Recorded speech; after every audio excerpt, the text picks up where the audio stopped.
제목도 그냥 리얼하게 썼습니다. 사랑하는 이여 자여 수고하셨습니다. 우리 옆에 사람이 서로 인사할까요? 사랑하는 이여 수고하셨습니다.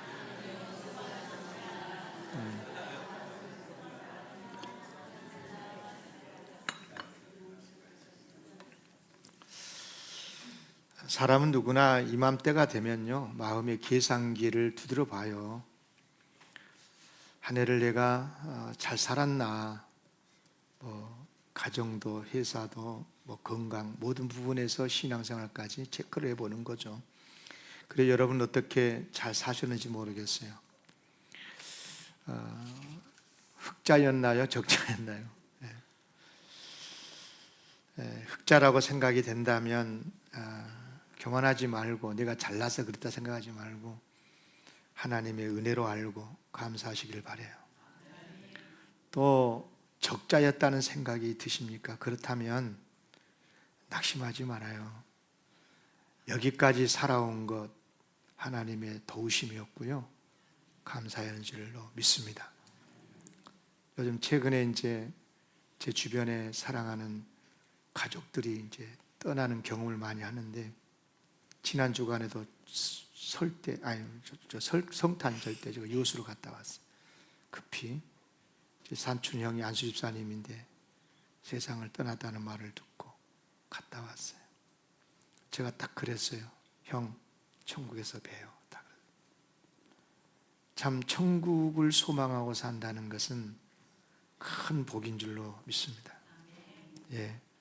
헤어짐이 슬픔이긴 하지만 천국 소망을 가지고 사시는 우리 성도들 꼭 됐으면 좋겠습니다. 왜 그러냐면 우리 인간이라는 게, 우리 인생이라는 게요,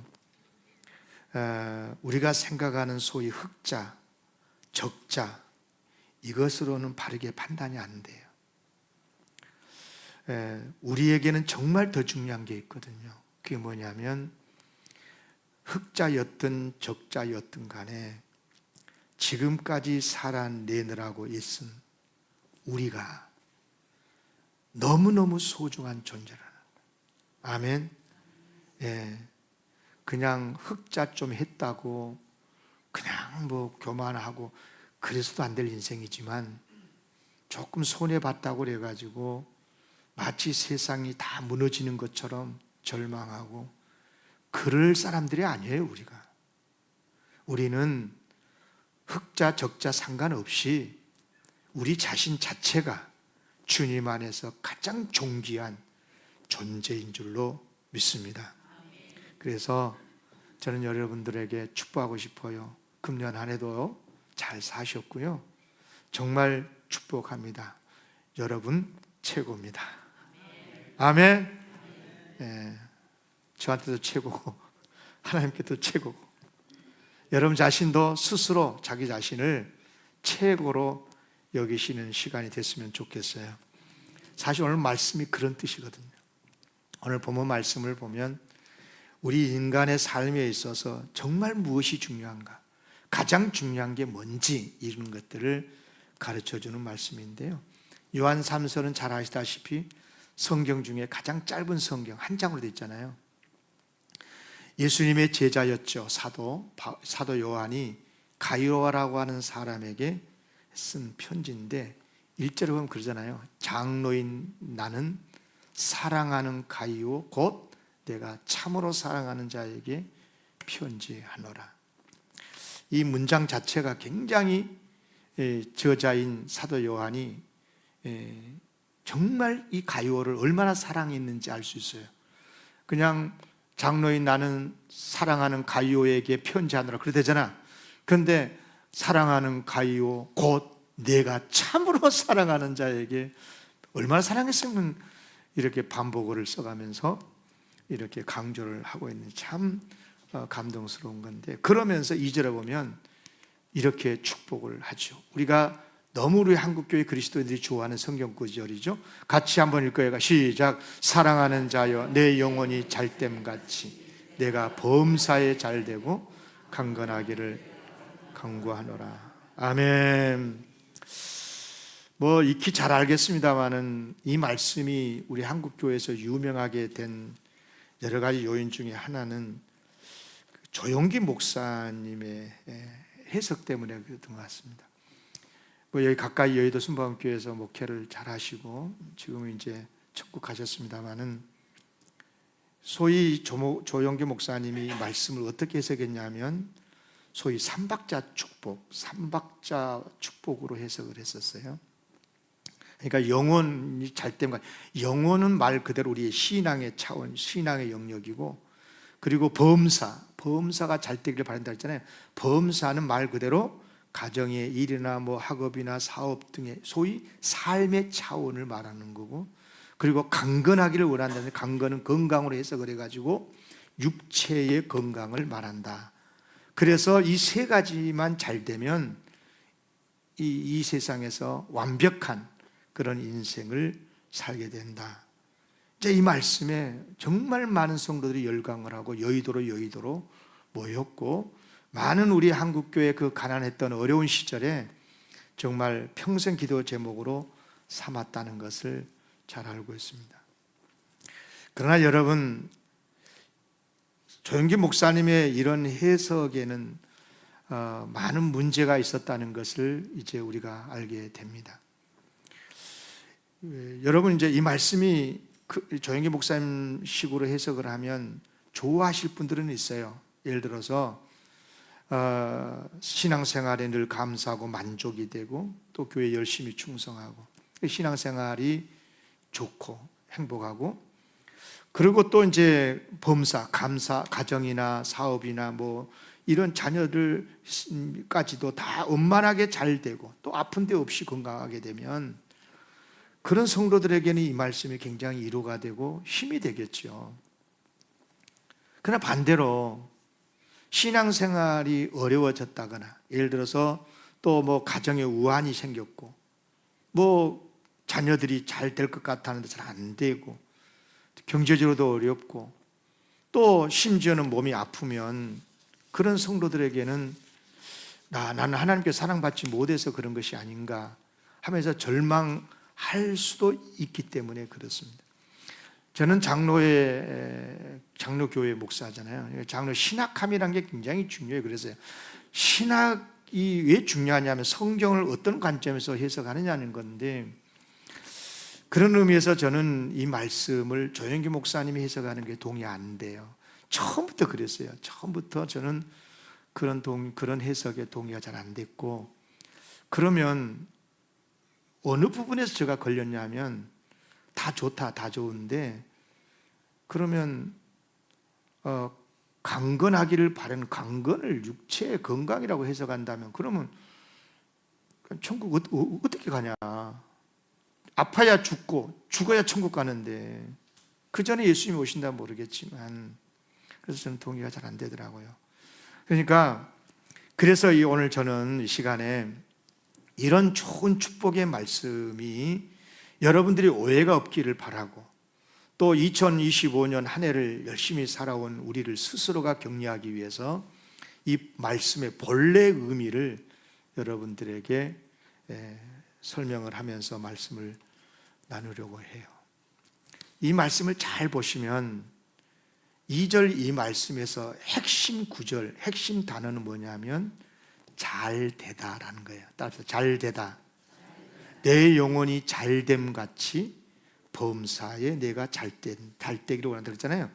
여기서 잘되다, 유오도라고 하는 헬라어가 있는데요. 이 유오도라고 하는 이 헬라어는 좋다라고 하는 뜻을 가진 유, 그리고 길이라고 하는 뜻을 가진 호도스가 합성어거든요. 그러니까 잘되다 이 말은 유오도라고 하는 이 말을 직역으로 풀면 이런 뜻이에요. 좋은 길로 가다. 그 말 따져. 좋은 길로 가다. 그러니까 이런 말이에요. 그러니까 직역을 하면 이런 뜻입니다. 너의 영혼이 좋은 길로 가는 것처럼 너의 모든 범사의 일들도 좋은 길로 가기를 원한다. 이런 뜻이에요. 따라합시다. 좋은 길로 가다. 저는 그런 의미에서 여러분들에게 축복하고 싶어요. 여러분들의 영혼이 예수를 믿음으로 좋은 길로 간 것처럼 천국으로 갈 거 아니겠어요? 좋은 길로 가는 것처럼 여러분의 이 세상에서의 모든 삶도 다 좋은 길로 가게 되기를 원합니다. 제가 이 설교를 준비하면서 제가 요즘은 제미나이가 아니는 챗 GPT 같은 것 이제 도움을 좀 얻는데 한번 제가 알고 싶어가 저 같으면 다 검색을 해가지고 일일이 찾았는데 참 제미나이 이게 재밌대. 제미나이가 재밌어. 그런데 2025년도 우리나라 고속도로가 어떻게 되느냐 딱 물었거든요. 야, 몇 개인 줄 아세요? 우리나라 고속도로가? 쉬운 하나. 야, 나는 경부고속도로, 호남고속도로 몇 개 없는 줄 알았더니 이게 언제 이렇게 고속도로가 많이 생겼어요? 51개래요. 한국도로공사 국가에서 직접 관리하는 노선도 있고 경부고속도로, 호남고속도로 그런 거죠. 또 민자고속도로라 그러잖아요. 민간 자본이 투입이 돼가지고 별도의 법인이 운영하는 노선인데 인천공항 가는 그런 고속도로나 또는 논산 천안 고속도로 이런 게 여러 개 있죠. 제가 이 자료에서 제가 깜짝 놀랐던 게 뭐냐면 우리나라 51개 고속도로는 전국 어디서나 30분 안에 다 접근할 수 있도록 설계가 되어 있대요. 오늘 처음 들었죠? 이게 또 영광교회에서 설교 드리니까 그런 거야. 30분 안에 어디에서 출발하더라도 고속도로에 진입하게끔 설계가 되어 있다. 나 참 굉장히 감동을 받았어요. 무슨 말이냐? 길이 좋다는 말은 길이 넓고 평탄하고 속도가 날 수 있는 좋은 길이고 그런 것도 필요하지만 더 중요한 것은 뭐냐? 가고자 하는 목적지에 잘 닿을 수 있도록 그렇게 인도하는 길, 이런 길이 정말 축복된 길이구나. 반듯하고 아무리 속도를 낼 수 있는 좋은 넓은 길이라도 만약에 내가 가고자 하는 길로 인도하지 않는다면, 그 길로 가지 못한다면 이건 좋은 길일 수가 없죠. 제가요 내비를 항상 잘 모르는 길을 갈 때는 꼭 틀고 가는데, 제가 순천에 어느 갔는데요, 가다 보니까 길이 없어요. 가는 딱 막다른데 길이었어요. 뭐야 이게? 그러니까 앞에 차도 있고요, 뒤에도 있고요, 돌아서지도 못하고 갔더니 이 내비가 이 아가씨가 길을 잘못 인도해가지고 그런 거 혹시 경험했어요? 제가 직접 경험을 했다니까. 그래가지고 뭐지 했더니 이제 알아보니까 공사를 하는데 어떻게 빨리 이 내비 쪽에서 빨리 먼저 개통이 다 안 됐는데 그렇게 했다나 어쨌거나 그런 이야기를 하더라고요. 그래요. 아무리 좋은 길이라고 해도, 평탄한 길이라고 해도 내가 가고자 하는 길을 막아버리면 어떻게 되는 거예요? 안 되는 거잖아요. 그런 길은 좋은 길이 아닌 거예요. 무슨 말이냐? 길이 좋다 안 좋다는 의미는 여러 가지로 해석할 수 있지만, 중요한 것은, 무엇보다도 중요한 것은 이 방향이다. 내가 가고자 하는 목적지로 잘 인도해 줄 수 있는, 연결되어져 있는 길, 그 길이 진짜 좋은 길이다 하는 겁니다. 방향이 틀리면 나쁜 길이라는 의미가 된다는 거죠. 그러니까 잘 되다, 이 유도라고 하는 말은 좋은 길로 가다라는 말인데, 곧 좋은 길로 가는 것은 뭐냐? 목적지가 있는 옳은 방향으로 가는 길. 결국은 무슨 말이냐?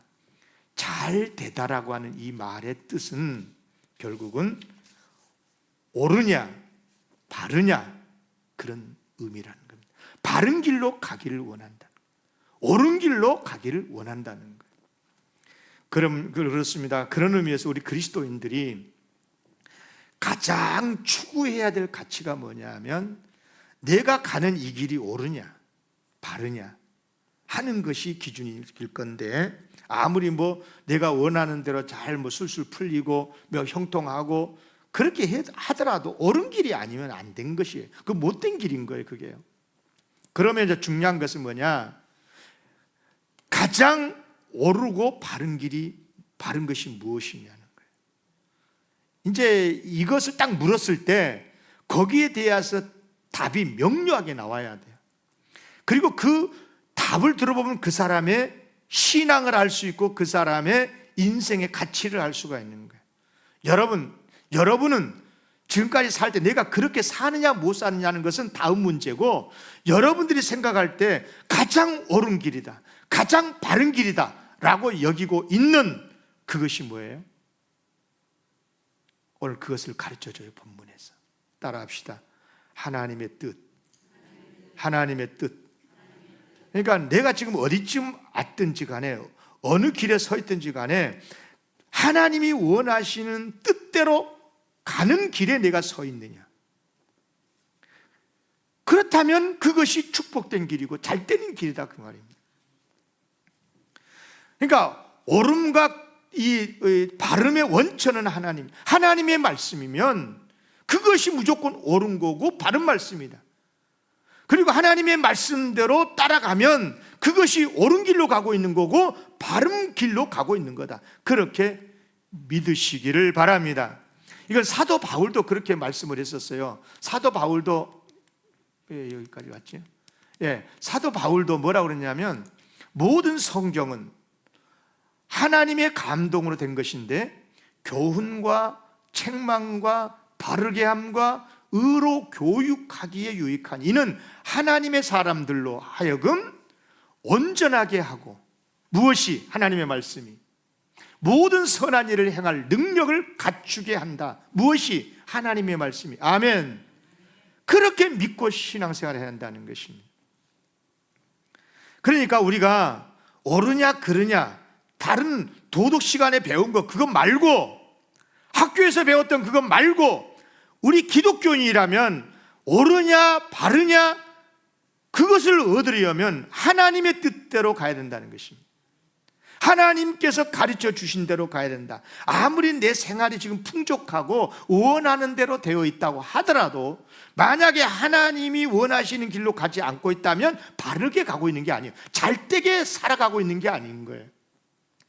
그러나 조금 내가 지금 고생하고 있고 어려운 길이고 설령 금년 한 해 적자가 좀 있었어도 내가 가는 이 길이 주님이 원하시는 그 길로 가고 있다면 이 길이야말로 잘되게 잘 가고 있는 길이라는 거예요. 아멘. 꼭 기억하시길 바랍니다. 여러분 마태복음 16장에 보면 굉장히 중요한, 예수님이 제자들에게 빌립보 가이사랴 두 가지 질문을 하잖아요. 하나는 뭐냐면 세상 사람들이 나를 누구라고 하느냐 하는 묻고요. 또 하나는 너희는 나를 누구라고 하느냐라고 묻고 있는데요. 여러분, 사람들이 나를 누구라 하느냐, 세상 사람들이 나를 누구라고 하느냐, 다시 말하면 예수님에 대한 세상의 평판이 어떠냐는 거예요. 여러분, 요즘 우리 한국 사회에서 예수님에 대한, 교회에 대한 평판이 어떻습니까? 여러분, 굉장히 중요한 질문이죠. 그런데 이 질문에 이제 세례 요한이 답을 해요. 제자들이. 더러는 어떤 사람들은 세례 요한이라고 합디다. 더러는 엘리야, 어떤 사람은 예레미야, 또 선지자 중에 한 사람이라고 하더이다. 그러니까 세상 사람들은 예수님을 어떻게 평판하냐면 훌륭한 선지자, 훌륭한 인물이라는 거예요. 그게 꼭 뭐랄까 나쁜 평판은 아니죠, 예수님이. 그런데 예수님은 그게 관심 없다는 거예요. 그게 세상이 나를 어떻게 보느냐, 이거 관심 없다. 내가 진짜 듣고 싶은 말은 너희들이다. 너희들은 그러면 너희는 나를 누구라고 하느냐는 거예요. 너희들은 예수 믿고 있는, 나를 믿고 따르고 있는 너희들, 21세기 한국교회 그리스도인 여러분들은, 영광교회 여러분들은 예수님을 누구로 알고 있고 누구로 알고 믿고 따르고 있습니까? 이것을 예수님은 진짜 알고 싶으신 거예요. 그때 베드로가 뭐라고 대답했어요? 유명한 대답을 했잖아요. 정답을 말씀했어요. 주는 그리스도시요, 메시아시요, 구원의 주님이시요, 그리고 살아계신 하나님의 아들 하나님이십니다. 아멘. 이렇게 대답을 했어요. 이게 정답이라고 하는 이유는 제가 그렇게 정답이다 맞다가 아니라 저의 의견이 아니고 예수님의 판단이에요. 예수님의 답이셨어요. 예수님이 뭐라고 그러냐면, 바요나 시몬, 요나의 아들 시몬아, 너 정말 복 있구나. 너 정답을 말했다. 너를 이것을 알게 한 것은 하늘에 계신 우리 아버지, 내 아버지시구나 하면서 너 반석이다 지금부터. 너 베드로다, 베드로다. 그러시면서 이 반석 위에 내 교회, 예수님의 교회를 세우겠대요. 주는 그리스도시요 살아계신 하나님의 아들이라고 믿고 있는 너희 위에, 너를 포함해서 이 신앙 고백하는 자들에게 교회를 세우겠다는 거예요. 그러면서 그 교회는 어떤 교회냐? 천국을 열 수도 있고 닫을 수도 있고, 그렇죠. 기도하면 뭐든지 풀어지기도 하고 매이기도 하는 이런 놀라운 엄청난 복을 약속. 예수님께서 세상에 오셔가지고요, 정말 하시는 복의 말씀들이 참 많은데, 제가 알기로는 이 복보다 더 큰 복이 없어요. 엄청난 복을 베드로에게 했는데, 베드로가 뭘 고백했기에? 예수님을 일컬어서 나의 구주다, 나의 그리스도시다, 메시아시다, 하나님의 아들, 하나님이시다라고 고백했기 때문에 이런 축복의 말씀을 하셨는데요. 그런데 더 중요한 것은 뭐냐면, 이런 신앙 고백을 딱 하고 나니까 예수님께서 지금까지 단 한 번도 말씀하신 적이 없는 엄청난 말씀을 하셨어요. 뭐냐면, 이때로부터 예수 그리스도께서 자기가 예루살렘에 올라가서 장로들에게, 제사장들에게, 서기관들에게 많은 고난받고 십자가의 죽임을 당하고 제3일에 살아나야 할 것을 제자들에게 비로소 가르쳤대요. 그러니까 예수님의 십자가와 부활이라고 하는 세상 사람들은 죽어도 믿지 못하는 이 엄청난 비밀한 은혜의 말씀을 누구에게 처음 가르쳐 줬느냐? 예수님을 그리스도로 믿는 성도들에게, 제자들에게 가르치신 거죠. 제자들이 이 말씀을 듣자마자 충격을 받죠. 깜짝 놀랐어요. 심지어 베드로 같은 경우는요, 예수님에게 대들었어요. 베드로가 예수를 붙들고 항변하여 이르되, 어디 멱살을 잡았는지 허리띠를 잡았는지 모르지만, 예수님 그럼 됩니까? 그리 마옵소서. 이 일이 결코 주께 미치지 아니하리이다 그랬어요. 그런데 이 말씀보다 더 충격적인 것은 여기에 대한 예수님의 반응이에요. 예수님이 그렇게 만류하는 베드로에게 뭐라고 말씀했느냐? 사탄아, 내 뒤로 물러나라. 너는 나를 넘어지게 하는 자로다 그랬어요. 네가 하나님의 일은 생각하지 않고 도리어 사람의 일을 생각하는구나. 방금 전에 너 정말 복 있는 사람이다. 너 이제부터 시몬 아니야, 베드로야, 반석이야. 내가 너희 위에 교회 세울 거야. 이렇게 축복했었던 예수님께서 바로 그 사람인 베드로를 보고, 야, 이 사탄아 물러가. 여러분, 사탄이요, 영적인 존재, 천사가 타락해가지고 사탄 됐다고 그러잖아요. 그런 사탄의 존재도 있지만은요, 여러분, 목사도 사탄이 될 수 있고요, 장로도 사탄이 될 수 있고요, 수십 년 평생 예수 믿은 사람도 사탄이 될 수가 있는데, 그 이유가 뭐냐? 언제 사탄이 되느냐? 하나님의 일이 아니라 사람의 일을 생각하면 사탄이 될 수 있다는 거예요. 여러분, 굉장히 무서운 말씀 아니겠어요? 자, 그러면 사람의 일은 뭐고, 그러면 하나님의 일은 뭐냐는 거예요. 여러분, 사람의 일은 뭐냐? 쉽게 말씀을 드릴게요. 사람의 일과 하나님의 일의 차이점은 뭐냐면, 사람의 일은요, 예수님 덕분에 한몫 보려는 거예요. 그러니까 쉽게 말하면 베드로만 그런 게 아니라 다 마찬가지였어요. 예수님이 앞으로 왕이 되신다 그랬잖아요. 왕이다 그랬잖아요. 만왕의 왕. 그럼 왕이 되실 건데, 그러면 그 자리에, 그 옆에 한 자리 얻겠다는 거예요. 베드로만 그런 게 아니라 제자들도 그런 꿈을 가지고 예수님을 따랐던 거죠. 그러니까 대통령이 누가 되면, 내가 그 사람을 대통령으로 지지하는데 되면 그 옆에 한몫 챙기겠다는 거예요. 여러분, 그런 목적을 가지고 살아가면요, 예수님을 수십 년 믿어도요, 이건 사람의 일이에요. 사람의 일을 꿈꾸고 예수 믿는 거예요. 그러면 결국은 실패하는 거예요. 잘 되는 길이 아니라는 거죠. 그러면 하나님의 일은 뭐냐? 자고로 비록 내가 어떻게 되든 하나님의 구원이 이루어지면 된다는 거예요. 여러분, 구약시대 때부터 우리 하나님께서는 오랫동안 인류 구원을 준비하셨잖아요. 선지자들을 많이 보내시고 예언도 하셨고, 예언도로 예수님이 오셨고, 그리고 십자가에 죽으셔서 우리의 모든 죄를 씻어주시고 구원해 주시고 부활하심으로써 영생을 누리게 하시는 것, 이것이 하나님의 일이란 말이죠. 그런데 베드로는 이런 하나님의 일보다는 그거는 별로 관심 없어. 예수 믿고 천국 가고 우리 가족이 구원받고 우리 자녀들이 구원받고 이런 데는 별로 관심이 없고, 예수님을 잘 믿어서 경제적으로 복받고 건강하고 이런 데만 포커스를 맞춰서 예수를 믿으면 이것은 하나님의 일이 아니라 사람의 일로 예수를 믿는다는 거죠. 물론 오해하지 마세요. 분명히 하나님 복 주셔요. 오늘 오후 예배 때 2탄으로 설교할 거예요. 여러분, 분명히 하나님을 바르게 섬기면요 반드시 이 세상에 복을 주셔요. 그 구체적인 복이 뭔가는 오후 예배 때 설교할 거고요, 이 시간에 여러분들 꼭 알아야 돼요. 예수를 우리가 믿는 이유는 사람의 일 때문이 아니고 하나님의 일 때문이라는 거예요. 아멘. 하나님이 꿈꾸시는 것은 뭐냐? 오경남이라는 내가 예수님을 잘 믿어서 세상에서 오래 살고 건강하게 살고 형통하게 사는 것이 목적이 아니고, 오경남이라는 영혼이 존재가 하나님의 나라에서 영생복락을 누리고 이 세상에서도 하나님의 자녀로 복되게 사는 것인 줄로 믿습니다.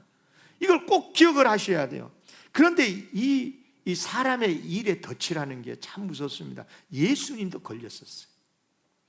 겟세마네 동산에서 마지막 십자가를 앞에 놓고 하나님께 기도하잖아요. 뭐라 기도했었어요? 내 아버지요, 만일 할 수만 있으면 이 잔을 내게서 물리쳐 주십시오. 여러분, 누가 십자가에 죽고 싶어? 33세 나이에, 그 젊은 나이에 여러분 십자가에 달려 죽으면 쓰겠어요? 얼마나 비극적인 일이에요, 세상적으로 보면.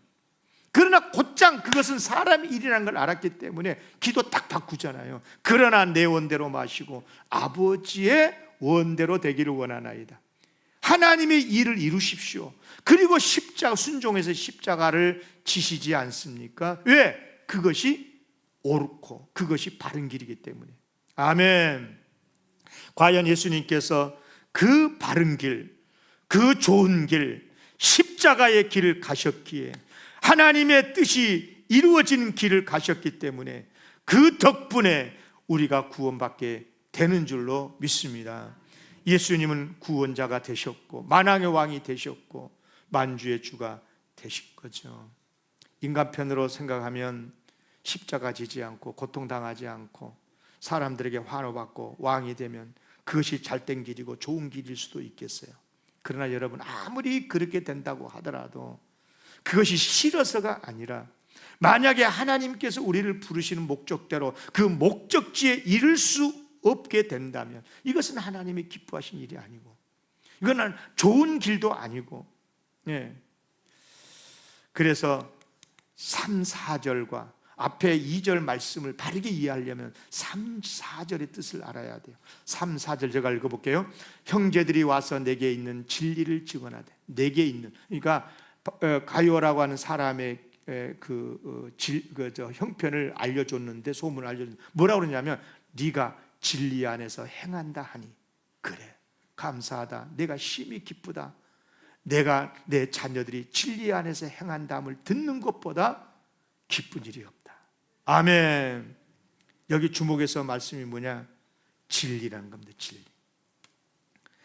여러분, 그러니까 가이오가 도대체 어떻게 살았기에 영혼이 잘되고 범사가 잘되는 복을 받는다라고 하는 그런 축복의 말씀을 들었냐? 3절 4절대로 살았기 때문이에요. 그러니까 가이오는 진리의 사람이었다는, 진리대로 행했다는 거거든요.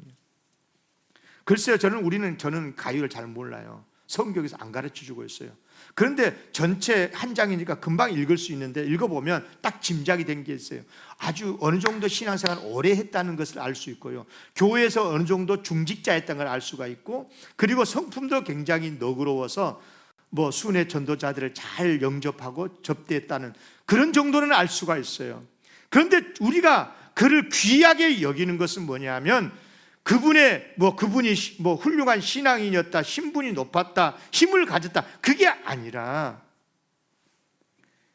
그가 진리 곧 옳고 바름으로 행했다는 것. 그러면 그 옳고 바름이 뭐냐? 주님의 뜻대로 살았다는 거예요. 아멘. 이제 말씀을 마치려고 합니다. 2025년 한 해 마무리하면서 여러분 조금 흑자일 수도 있겠고 또 적자인 채로 한 해가 또 마무리될 수도 있는 성도들도 있을 건데요. 다시 말씀을 드리지만 흑자가 아니고 설령 적자였다고 해도 우리는 충분히 하나님께 감사할 수 있습니다. 이유는 뭐냐면 지금 이렇게 다른 곳에 가지 않고 마지막 송년 주일에 하나님 앞에 나와서 예배를 드리고 있지 않습니까?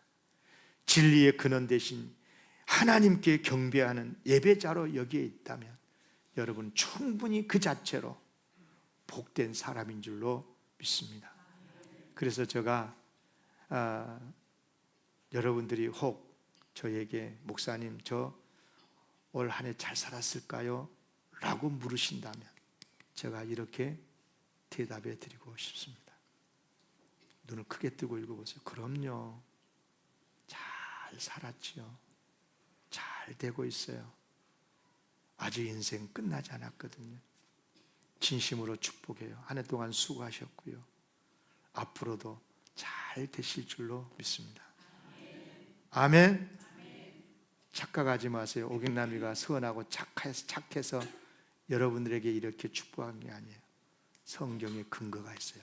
다 같이 함께 읽겠습니다. 시작. 우리는 예수 그리스도의 복음을 믿고 따르는 성도요. 그 복음이 우리를 천국 문 앞에 계시는 주님께 이르게 할 것이기 때문입니다. 아멘. 믿습니까?